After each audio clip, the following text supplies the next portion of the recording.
So let's move on to the next topic, segueing into how do we expect Kyle Shanahan to adjust his play calling, his scheme, his offense for Mullens? Jose. I think he's just going to get him on a lot of play action. Just establish the run a lot. Let him get those easy throws on like those little backside crossers or whatever. Just someone to create in space. Get him on the move because he can move a little bit. You don't want to do what you did with Jimmy in the Arizona game or even in a good portion of the Jets game where you want to have him operating from shotgun at a good hefty abundance. No, you don't want to do that at all. You don't want him unless he's going on fire, which that'd be pretty crazy to see Nick Mullens start lighting it up. Although it is the Giants, but anyways, I think that's what he's going to do a lot. Use a lot of play action, establish the run a lot, give him those easy downs, and just make him feel comfortable. And then if he's looking good early on, then maybe start trusting him a little more. But it kind of depends on how the game's going and controlling possession. That's going to be the key thing here because without that defense having so many stars out, efficiency and having rest points going to increase their efficiency, and they have very little room for margin for error there. So I think it's going to be in the play action game and a lot of like counter trick plays. Okay. I talked about a little bit last week about how they could do something similar to what the Patriots used to do, where get Dion Lewis, James White out of the backfield and kind of extend the run game on those short passes. And I think that's a way to get Jerick McKinnon, Jermichael Hasty, and even Jeff Wilson Jr. involved in the game and kind of open up the offense. The Giants aren't the best defense. Blake Martinez is probably their best linebacker, and the 49ers ran over him twice against the Packers last year, had no trouble in that. And I think that's a way to open up is just run the ball, and Mullens will take advantage on play action, hit Jordan Reed across the middle a couple times. Yeah, I think you're going to see them work in the middle of the field. I agree with Jose in that, you're going to see Mullens under center a lot more than you normally would see Garoppolo.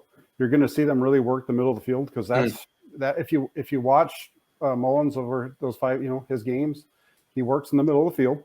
And if they're going to try to throw outside, it's going to be quick, short passes, or they're going to have the play action out there so that he doesn't have to throw long. Right. I tweeted out earlier in the week, if you're the Giants, your game plan this week on defense has got to be to force, really cover the middle of the field, play up tight, and force Mullens to have to beat you 10 yards plus on the outside. Because that's where his arm strength is a real weakness to his game. And so if you can force him to have to throw from the pocket on those deep out routes, those types of things in order to beat you, you're going to have a lot of success, I think. So that's right. They can put James Bradbury bump and run man coverage on the Niners' #1 cornerback and say, where are you going to go? And pack in the middle of the field and dare him to make throws against James Bradbury. That's tough. So to me, what the Niners need to do, obviously they got to get a million ways to get the ball to George Kittle. A million ways. But even if that doesn't work because he's the focal point of their defense, I think Jerick McKinnon becomes very important.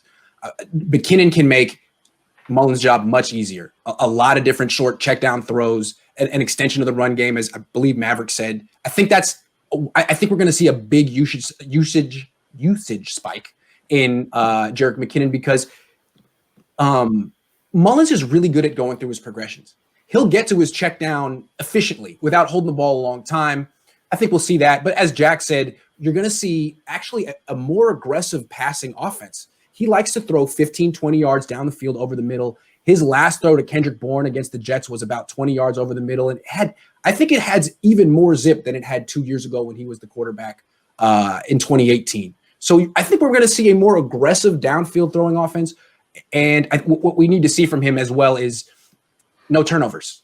He had a pick and 2 fumbles, I believe, against the Jets. So he needs to be locked in. And I expect he will be because he's had an entire week to practice. And we saw what he did against the Raiders a couple of years ago when he was prepared.